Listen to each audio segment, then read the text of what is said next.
Hello, my name is Lisa Lee, also known as the Senso Tech Jedi, and I will be walking you through some prerequisites that we recommend you look at before the installation and deployment of your Senso software. So you may have received a few emails from us, one of them being an activation of either your trial or your new customer portal and a customer onboarding email. Now, getting to your portal is very easy. You simply go to portal.senso.cloud, and in one of those emails you may have received from us from no reply at senso.cloud the ability to change your password to log into that. So that will take you to the change your password page, and you can also get there by going to portal.senso.cloud and clicking on forgot your password. Now, it's not necessary to do that. You can single sign on once your account has been created with either Microsoft or Google, but if you do prefer to set up a password with your email address, it will take you to the same portal if then you decide later on to log in with Microsoft or Google. So one of the first places I want to take you right now is to our support page at support.senso.cloud. You'll see that we have arranged the support page in what we think are first steps, second steps, and etc. You'll see here this first steps prerequisite is where you definitely need to start. Number one is firewall and your content filter configuration. You want to make sure that you have set up exclusions for Senso and that there is no SSL packet inspection for anything Senso related.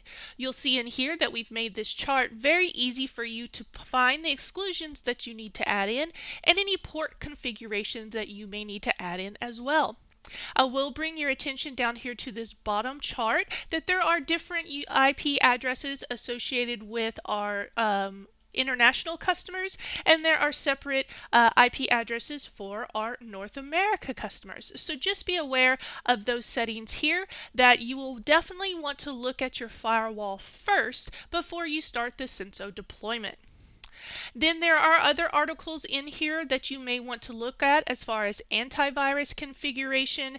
And then again, we also like to have these type of videos part of these support articles for they're easy to find for you as well. So that first steps is definitely the most important thing to do prior to any sort of installation or deployment of your software. Now, once you have made those changes in your firewall, then it's recommended to look at deployment. So I'm going to go ahead and I'm going to single sign on with my Microsoft account. And once I'm in, there are some settings that we definitely suggest that you set up prior to deployment.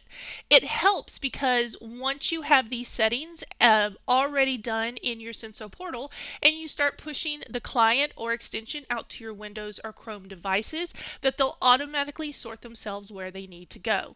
Now, having said that, don't worry. If you do go ahead and deploy out to your devices and do the setup step I'm about to talk about second, it's very easy to move those devices around.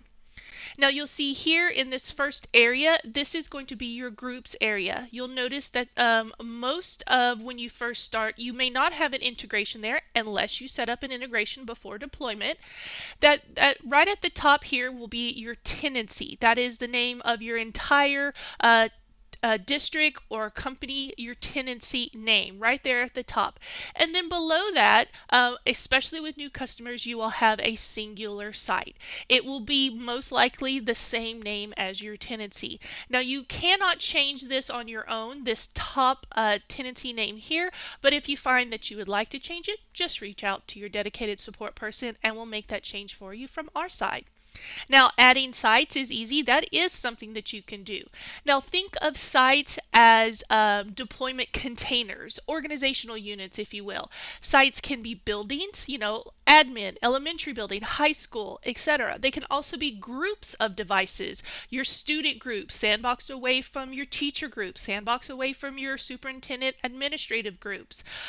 Also, they can be completely different campuses. Maybe you have a portal that you work with many different schools. You could keep those sites away from each other, especially when you start applying different policies to those sites. Now within those sites, you can have as many groups, filtered groups in those sites, and even nested groups within those filtered groups. So just keep in mind that when you deploy devices, devices can only be in a singular site, but they can be many groups below that site. So if you're looking to have a device in this admin site, but you want to put it in one of these groups in high school, you would not be able to do that. That device has to be present in the high school site to be able to be filtered down in any of the groups below that.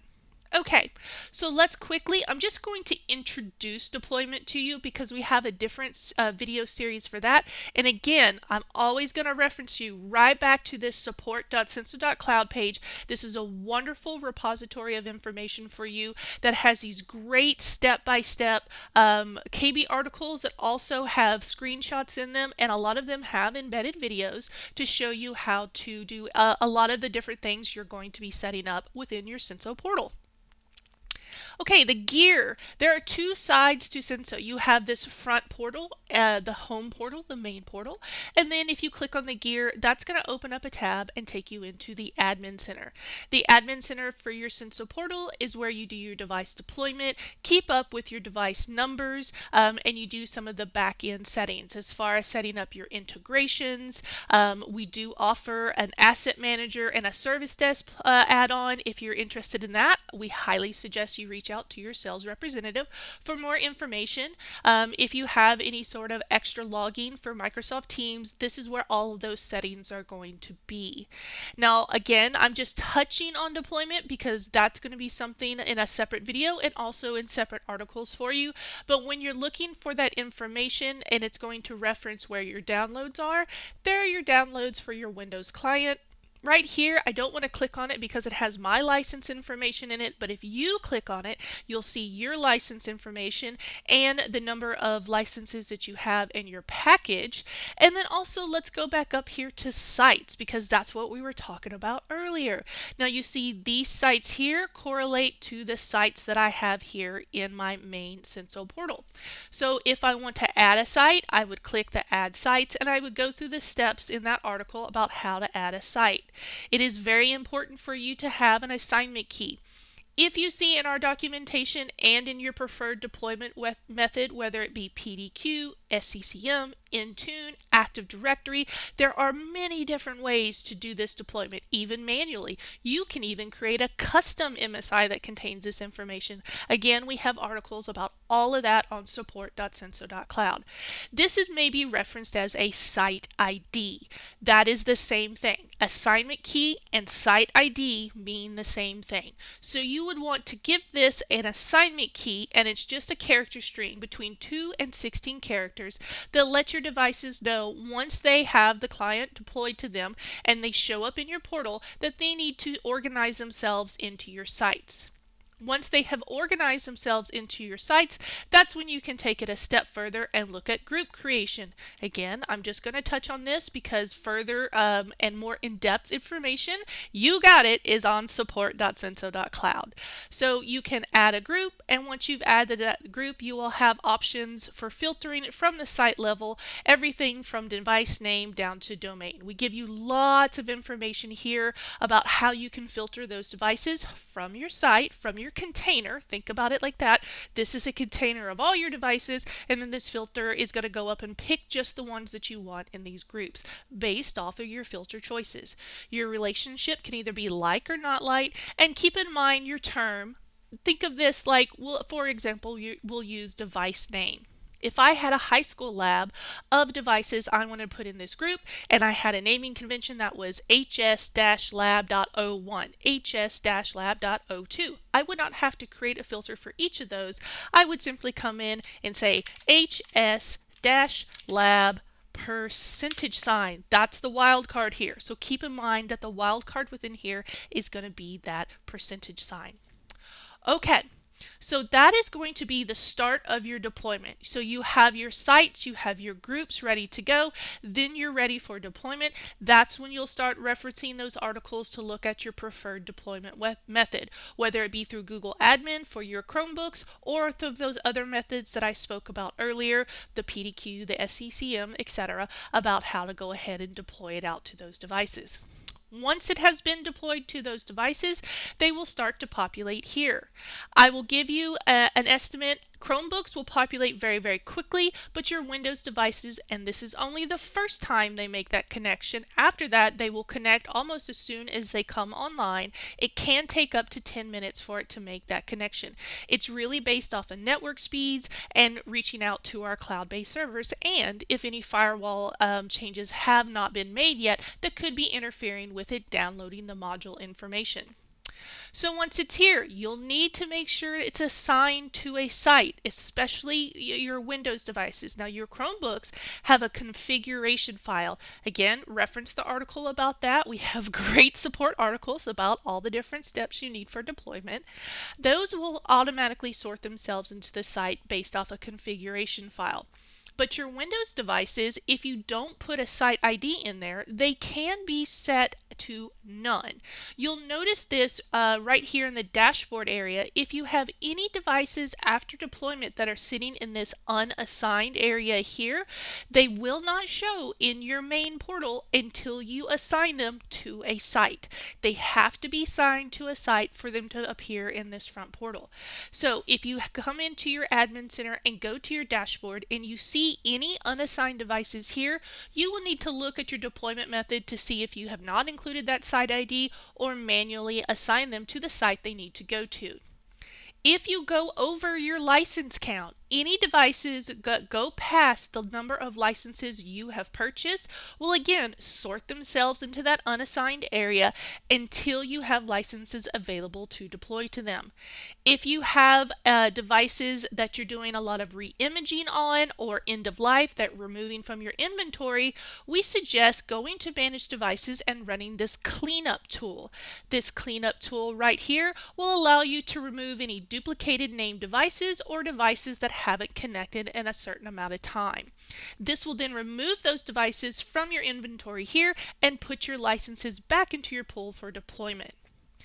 If you have devices that still have the extension pushed out to them or Windows devices that still have the client present on them, they may reconnect the next time that they come online. So if you want to permanently remove those devices from your inventory, you would need to make sure that the client has been removed from those Windows devices and the extension has not been pushed to the OU that contains the username of those Chrome devices that would connect here. Okay, so that is a good place to start for you in this first video, to have that firewall set up, to start your organization here for your sites and your groups, and now you have a brief overview of managing those devices in your admin center. Again, for all the nuances, the different submenus, the really diving down into the different setup that you have with Senso, because it is a very dense product, we do highly suggest again that you go to support.senso.cloud or our YouTube channel. You simply would search for Senso.cloud on YouTube. Also, you have access to gold tier support, no matter if you're in a trial or if you are a customer. From 100 devices to 100,000 devices, we offer the same support for all of our Senso family members. You can get in touch with support either going to support.senso.cloud and logging a ticket. You are always free to email your support representative that has been dedicated to your account. And also in your Senso portal, you'll see right next to your name up there where there's a little chat bubble. You can click on the live chat with Senso support and get to a live support person. I got so excited about telling you about our live support, I got tongue twisted.